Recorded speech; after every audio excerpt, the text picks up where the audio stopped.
नमस्कार मित्रों, हाल ही में अमेरिका के व्हाइट हाउस ने तारीख 30 जुलाई 2025 के दिन एक क्रिप्टो पॉलिसी रिपोर्ट जारी किया है। ये अमेरिका की सरकारी वेबसाइट है जिस पर यहाँ से पूरी रिपोर्ट आप डाउनलोड कर सकते हैं। 166 पेज की ये पूरी रिपोर्ट जो है वो डिजिटल एसेट और क्रिप्टो करेंसी के लिए अमेरिका के रेगुलेटरी और विकास के रोड मैप को दर्शाती है। इसे प्रेसिडेंट ट्रम्प जी के जनवरी 2025 के एग्जीक्यूटिव ऑर्डर 14178 के तहत मिस्टर डेविड जी की अगुवाई में तैयार किया गया है। इस रिपोर्ट का मकसद अमेरिका को डिजिटल फाइनेंशियल इनोवेशन में ग्लोबल लीडर बनाना तो है ही, साथ में यूजर्स के अधिकार और इनोवेशंस को सुरक्षित रखना भी है। रिपोर्ट में सबसे पहले कंटेंट का लेबल बताया है, उसके बाद इंडस्ट्री के शॉर्ट फॉर्म कुछ शब्दों का लिस्ट बनाया है जिसमें खास करके आप क्रिप्टो और ब्लॉकचेन से जुड़े हुए शब्द देख सकते हैं। CBDC, centralized exchange, DAO, DApp, DeFi, DePIN, decentralized exchange, DLT, ETF, जीनियस एक्ट। यहाँ दूसरे पेज में ICO, NFT, P2P, proof of work, proof of stake, TradeFi और SEC वगैरह वगैरह शब्दों का फुल फॉर्म स्पष्ट रूप से लिखा है। पेज नंबर 11 पर क्रिप्टो के वॉलेट्स के बारे में जानकारी दी है।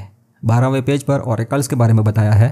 ऑरेकल्स यानी ऐसे प्रोग्राम जो वास्तविक दुनिया की जानकारी को ब्लॉकचेन के साथ जोड़ने में क्रिप्टो की मदद करते हैं ताकि स्मार्ट कॉन्ट्रैक्ट प्रोग्राम सही तरीके से काम कर सके। पेज नंबर 13 पर तो क्रिप्टो करेंसी और डिजिटल एसेट मार्केट को अपनाने के अब तक के सभी चरणों को बताया है। इसमें बहुत सारी कंपनियों के नाम देख सकते हैं। 21 नंबर के पेज पर टोटल वैल्यू लॉक्ड का ग्राफ दिखाया है।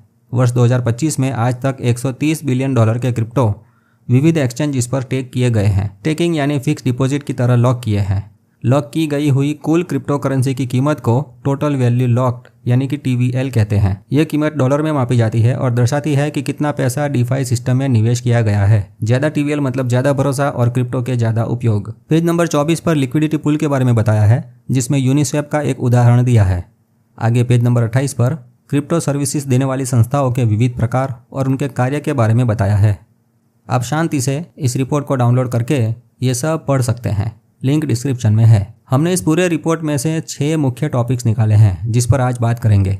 Stable coins, market structure, crypto banking के नियम, कंज्यूमर्स और इन्वेस्टरों का प्रोटेक्शन, क्रिप्टो के गलत उपयोग पर रोकथाम और नेशनल डिजिटल एसेट रिजर्व। आइए इन सबको विस्तार से समझते हैं और साथ में ये भी जानते हैं कि ये पॉइंट्स से भविष्य में क्या असर देखने को मिल सकती है।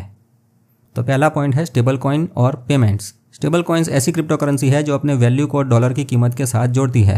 जुलाई 2025 में पास हुए जीनियस एक्ट ने स्टेबल कॉइन्स के लिए पहला बड़ा कानून बनाया है। इसमें 4 चीजें शामिल है: लाइसेंसिंग, ऑडिट्स, रिजर्व और कंज्यूमर प्रोटेक्शन। स्टेबल कॉइन्स बनाने वाली कंपनियां या बैंकों को पहले लाइसेंस लेना होगा, उसके बाद उनके स्टेबल कॉइन्स की नियमित जांच होगी ताकि रिजर्व्स की पारदर्शिता बनी रहे। स्टेबल कॉइन्स के पीछे पर्याप्त मात्रा में ट्रेजरी बॉन्ड्स जैसे रिजर्व्स रखने होंगे और कस्टमर्स को धोखाधड़ी और नुकसान से बचाने के नियम भी बनाने होंगे। इस पॉइंट में खास बात यह है कि अब अमेरिका की यह रिपोर्ट CBDC यानी सेंट्रल बैंक डिजिटल करेंसी को बैन करने की बात करती है। इन्हें अब CBDC नहीं चाहिए बल्कि स्टेबल कॉइन चाहिए, क्योंकि CBDC से लोगों की प्राइवेट संपत्ति की निगरानी के लिए खतरा हो सकता है। एंटी-CBDC एक्ट बनाया गया है जो इसे सपोर्ट करता है। अब इससे भविष्य में क्या होगा तो भाई स्टेबल कॉइन्स का ट्रेडिंग और पेमेंट सिस्टम में उपयोग लोकप्रिय होगा। खास करके क्रॉस बॉर्डर ट्रांजैक्शन में स्टेबल कॉइन्स का उपयोग बढ़ेगा। इससे अमेरिकी डॉलर की वैश्विक मजबूती बढ़ेगी क्योंकि स्टेबल कॉइन्स ट्रेजरी से जुड़े होंगे। इस रिपोर्ट में दूसरा पॉइंट है digital asset market structure. Report कहती है कि क्रिप्टो के लिए साफ नियम चाहिए ताकि पता चले कि कौन सा क्रिप्टो टोकन एक सिक्योरिटी के स्वरूप में है और कौन सा क्रिप्टो टोकन एक कमोडिटी के स्वरूप में है। इसके लिए SEC और CFTC की जिम्मेदारी दोनों की बात करें तो CFTC को नॉन सिक्योरिटी डिजिटल एसेट जैसे कि बिटकॉइन के स्पॉट मार्केट्स की निगरानी का अधिकार मिलेगा। इसमें बिटकॉइन, इथेरियम, सोलाना, XRP जैसे क्रिप्टो हो सकते हैं। दूसरी बात है DeFi को सपोर्ट मिलेगा। डिसेंट्रलाइज्ड फाइनेंस के लिए साफ कानूनी स्टेटस, सेफ हार्बर और टेस्टिंग एनवायरनमेंट दिए जाएंगे। ट्रांजैक्शन का टेस्टिंग करने के लिए कंप्यूटर नेटवर्क्स के लिए एक अलग एरिया दिए जाएंगे जिसको रेगुलेटरी सैंडबॉक्स कहते हैं। रजिस्ट्रेशन और कस्टडी की बात करें तो SEC और CFTC को क्रिप्टो ट्रेडिंग, क्रिप्टो की कस्टडी और रिकॉर्ड कीपिंग के लिए तुरंत स्पष्ट नियम बनाने को कहा गया है। भाई पूरे रिपोर्ट में खास बात यह है कि इस रिपोर्ट में रिपल, हेडरा और ओंडू फाइनेंस के रेफरेंस भी दिए हैं। इनका जिक्र दिखाता है कि ये प्रोजेक्ट्स कितने महत्वपूर्ण है। अगर आपने मेटा मित्र चैनल पर RWA का ये वीडियो देखा होगा तो रियल वर्ल्ड एसेट की बेसिक जानकारी आपको होगी। ये ओंडू फाइनेंस वही RWA टोकनाइजेशन पर काम कर चुका है। आपको इंटरेस्ट है तो कमेंट में बताइएगा ताकि इसका अलग से डिटेल में वीडियो बना सकें। अब यहाँ आगे पेज नंबर 37 पर स्पेशल ओंडू फाइनेंस का ही टोकनाइजेशन प्रोसेस बताया है। इससे आप बहुत कुछ समझ सकते हैं। रिपोर्ट के ये दूसरे पॉइंट से भविष्य में क्या होगा उसके बारे में बात करते हैं। क्रिप्टो के साफ नियम बनने से लोग डिजिटल मार्केट के स्ट्रक्चर को अच्छी तरह समझ सकेंगे। XRP जैसे ऑल्ट कॉइन्स के लिए ETF यानी एक्सचेंज ट्रेडेड फंड्स को मंजूरी मिल सकती है। खास करके अब जब SEC ने क्रिप्टो को ETF के लिए मंजूरी दी है, वहाँ DeFi प्रोजेक्ट्स को बढ़ावा मिलेगा, जिससे इनोवेशन तेज होगा और साफ नियमों से क्रिप्टो इंडस्ट्री में इन्वेस्टर्स का भरोसा बढ़ेगा। इस रिपोर्ट में तीसरा पॉइंट है बैंकिंग और डिजिटल एसेट के बारे में।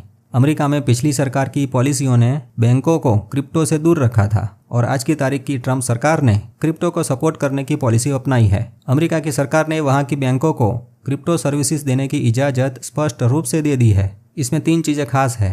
पहली है क्रिप्टो की कस्टडी। वहाँ बैंकों को क्लाइंट के यानी बैंकों के कस्टमर के क्रिप्टो एसेट को होल्ड करने की अनुमति मिल चुकी है। लोग अब बैंकों में अपने क्रिप्टो को सुरक्षित रख सकेंगे। दूसरी चीज़ है टोकनाइजेशन। अमेरिका में बैंक और फाइनेंस कंपनियां स्टॉक्स और रियल एस्टेट जैसी रियल वर्ल्ड एसेट का टोकनाइजेशन करने के लिए ब्लॉकचेन का इस्तेमाल कर सकेंगे। और तीसरी चीज़ है स्टेबल कॉइन का इश्यूएंस। अमेरिका की बैंक्स अब स्टेबल कॉइन्स जारी कर सकते हैं, मतलब सभी बैंक्स ब्लॉकचेन तकनीक का उपयोग करके डॉलर का क्रिप्टो स्वरूप यानी स्टेबल कॉइन्स बना सकेंगे। इसके लिए बैंकिंग एजेंसियों को टैक्स न्यूट्रल नियम बनाने को कहा गया है, जो रिस्क मैनेजमेंट कर सकें और AML यानी एंटी मनी लॉन्ड्रिंग गाइडलाइंस के तहत ये काम कर सकें। इससे भविष्य में क्या होगा? दुबई बैंक क्रिप्टो को मेन स्ट्रीम बनाएंगे, जिससे ज़्यादा लोग क्रिप्टो करेंसी और स्टेबल कॉइन का उपयोग करेंगे। RWA टोकनाइजेशन से ट्रेडिंग करना और लोगों की एसेट मैनेजमेंट करना आसान और तेज होगा। बस बैंकों को क्रिप्टो की हैकिंग होने से बचाने के लिए मजबूत सिस्टम बनाने होंगे, और वो भी बनाएंगे। क्या पता पाई नेटवर्क जैसे KYC वाले क्रिप्टो की डिमांड भविष्य में बढ़े, है ना। ये रिपोर्ट आने के दूसरे ही दिन एक न्यूज़ देखने को मिली। आप वीज़ा कार्ड के बारे में तो जानते ही होंगे। वीज़ा कंपनी का लोगो आपने अपने डेबिट कार्ड और क्रेडिट कार्ड पर देखा होगा। इसकी मदद से कहीं भी ऑनलाइन शॉपिंग होती है और किसी भी देश में किसी भी ATM मशीन से ऐसे वीज़ा कार्ड से पैसे निकाल सकते हैं। तो ये वीज़ा कंपनी ने स्टेबल कॉइन्स को अपने नेटवर्क में इंटीग्रेट करना शुरू कर दिया है। आपके बैंक अकाउंट में क्रिप्टो होंगे तो वीज़ा कार्ड से सीधा पेमेंट कर सकेंगे। इस प्रकार पुराने जमाने की वीज़ा कंपनी ने भी बदलते समय के साथ ब्लॉकचेन टेक्नोलॉजी से बने क्रिप्टो को अपनाना शुरू कर दिया है। रिपोर्ट में चौथा पॉइंट कंज्यूमर और इन्वेस्टर्स प्रोटेक्शन के बारे में है। रिपोर्ट में कहा गया है कि क्रिप्टो यूजर्स को धोखाधड़ी, हैकिंग और नुकसान से बचाने के लिए मजबूत नियम चाहिए। इसमें डिजिटल एसेट की ट्रेडिंग और कस्टडी के लिए पारदर्शी गाइडलाइंस बनानी होगी। सेफ हार्बर यानी स्टार्टअप्स को टेस्टिंग के लिए रेगुलेटरी सैंडबॉक्स उपलब्ध करवाना होगा। जोखिमों के प्रबंधन की बात करें तो स्मार्ट प्रोग्राम के कोडिंग की त्रुटियों और सिक्योरिटी खामियों से कस्टमर्स के क्रिप्टो एसेट को बचाना होगा। रिपोर्ट में सुझाव दिया गया है कि डिजिटल एसेट को सिक्योरिटीज या कमोडिटीज की तरह क्लासीफाई किया जाए ताकि इन्वेस्टर को साफ साफ जानकारी मिले। अब इस चौथे पॉइंट से भविष्य में क्या होगा, तो भाई क्रिप्टो करेंसी पर इन्वेस्टर्स का भरोसा बढ़ेगा, जिससे क्रिप्टो मार्केट में ज़्यादा पैसा आएगा। DeFi और NFT जैसे क्षेत्रों में सेफ हार्बर से नए प्रोजेक्ट्स को बढ़ावा मिलेगा, लेकिन सख्त नियमों से कुछ छोटे प्रोजेक्ट्स को लागत बढ़ने की समस्या हो सकती है। रिपोर्ट में पांचवी बात जो कही गई है वो क्रिप्टो के अवैध उपयोग पर रोकथाम लगाने के बारे में लिखी है। रिपोर्ट कहती है कि मनी लॉन्ड्रिंग और अवैध गतिविधियों को रोकने के लिए AMC और CFT दोनों नियमों को अपडेट करना होगा। DeFi और सेल्फ कस्टडी वॉलेट्स के लिए खास नियम बनेंगे ताकि लोगों की प्राइवेसी तो बनी रहे, साथ में अवैध उपयोग को रोका जा सके।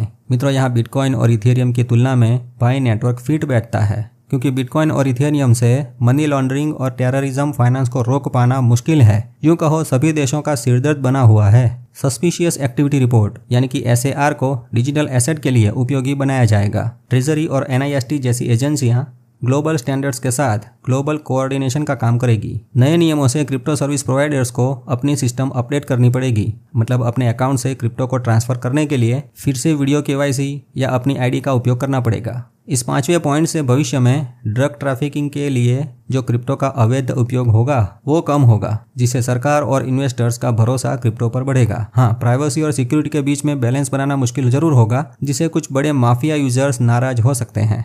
इस रिपोर्ट में आगे छठा पॉइंट देश की तिजोरी में डिजिटल एसेट को रखना और स्ट्रेटेजिक बिटकॉइन रिजर्व के बारे में है। मार्च 2025 को दिए गए एग्जीक्यूटिव ऑर्डर 14223 के तहत अमेरिका ने 2 चीजें ऑलरेडी शुरू कर दी है, स्ट्रेटेजिक बिटकॉइन रिजर्व और national digital asset stockpile. Strategic bitcoin reserve की बात करें तो अमेरिकी सरकार ने अब तक जब्त किए गए लगभग 2 लाख बिटकॉइन को सरकारी तिजोरी में रिजर्व में रखा है।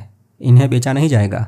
बेचना है तो सरकार को बेचने की कानूनी प्रक्रिया करनी पड़ेगी। बिटकॉइन के साथ अन्य डिजिटल एसेट को भी सरकार होल्ड करेगी। उसके लिए सरकारी खजांची साहब को यानी ट्रेजरी को 2 महीने में क्रिप्टो के मैनेजमेंट और इन्वेस्टमेंट की स्ट्रेटेजी बनानी है। मतलब कौन से क्रिप्टो को सरकारी तिजोरी में रखेंगे और कौन से क्रिप्टो में सरकार इन्वेस्टमेंट करेगी, वो सब अगले 60 दिनों में तय करना है। मित्रों, अभी ये रिपोर्ट में रिजर्व के ऑपरेशनल डिटेल्स नहीं है, लेकिन ट्रेजरी साहब जल्द ही इसकी स्ट्रेटेजी बताएंगे। तब दुनिया को पता चलेगा कि अमेरिका अपने देश की तिजोरी में कौन से क्रिप्टो खरीद कर भविष्य के लिए रखता है। इस छठे पॉइंट से भविष्य में क्या होगा, तो भाई बिटकॉइन को गोल्ड की तरह स्ट्रेटेजिक एसेट माना जाएगा, जिससे बिटकॉइन की वैल्यू और डिमांड बढ़ सकती है, ऐसा अनुमान लगा सकते हैं। हाँ, अगर अमेरिकी सरकार और ज़्यादा बिटकॉइन खरीदेगी तो क्रिप्टो मार्केट में बड़ा उछाल आ सकता है, लेकिन रिजर्व के मैनेजमेंट और सिक्योरिटी को लेकर सवाल बने रहेंगे और 2 महीने तक ये देखना होगा कि अमेरिका कौन से क्रिप्टो को खरीदने का प्लान बनाता है। इस पूरे रिपोर्ट से भविष्य में क्या हो सकता है उसका अंदाजा भी लगाएं तो 3 बातें हैं। पहली है, क्रिप्टो मार्केट का विकास होगा, साफ नियमों से क्रिप्टो ट्रेडिंग और इन्वेस्टमेंट बढ़ेगा। बिटकॉइन और इथेरियम के ETF को तो मंजूरी मिल चुकी है, अब उम्मीद है सितंबर या अक्टूबर तक XRP के ETF को मंजूरी मिलने की प्रबल संभावना है भाई। XRP, HBAR, सोलाना और ऑन्डू जैसे ऑल्ट कॉइन्स को यानी कि उनके ETFs को मंजूरी मिलने से ऑल्ट कॉइन्स की डिमांड बढ़ सकती है। दूसरी बात है बैंकों की भागीदारी। इसका मतलब है बैंकों के क्रिप्टो सर्विसेज देने से क्रिप्टो मेन स्ट्रीम हो जाएगा, जिससे और भी ज़्यादा लोग क्रिप्टो को अपनाएंगे। और तीसरी बात है, इनोवेशन में तेजी आएगी। डीफाई और टोकनाइजेशन को बढ़ावा मिलेगा, जिससे दुनिया की फाइनेंशियल सिस्टम में जबरदस्त क्रांति आएगी, देखना। और सबसे महत्वपूर्ण बात, अभी बाकी देश भले सो रहे हों, लेकिन इस रिपोर्ट से इतना तो तय है कि भविष्य में अमेरिका जो है वो क्रिप्टो विश्व में लीडर बन सकता है, जिससे डॉलर की वैश्विक ताकत और ज़्यादा बढ़ेगी। ये रिपोर्ट अमेरिका को क्रिप्टो की दुनिया में नंबर 1 बनाने का रोड मैप है। और क्यों ना हो भाई, वो समय के साथ दौड़ने लगा है। वहाँ के लोग, वहाँ की सरकार सब साथ मिलकर फटाफट निर्णय लेकर काम जो कर रहे हैं, उनके ऐसे क्विक डिसीजन से स्टेबल कॉइन्स और बिटकॉइन जैसी डिजिटल एसेट को सपोर्ट मिलेगा, डिसेंट्रलाइज फाइनेंस का भी विकास होगा। इसलिए जो लोग क्रिप्टो में इन्वेस्ट करते हैं उनके लिए तो ये सबसे अच्छी खबर है, क्योंकि मार्केट में भरोसा और पैसा दोनों बढ़ेंगे। लेकिन हाँ, यहाँ एक बात याद रखें कि हम किसी भी क्रिप्टो को खरीदने या बेचने की सलाह बिल्कुल नहीं देते। क्रिप्टो में हैकिंग का खतरा है और क्रिप्टो मार्केट अस्थिर होने से क्रिप्टो की कीमतों में बड़े बड़े उतार चढ़ाव होते रहते हैं, तो आपको खुद को सावधान रहना होगा। ये वीडियो सिर्फ क्रिप्टो विषय के बारे में जानकारी देने के लिए था। तो नया नया जानते रहें और प्रसन्न रहें, मेटा मित्र से जुड़े रहें। मेरा मित्र मेटा मित्र।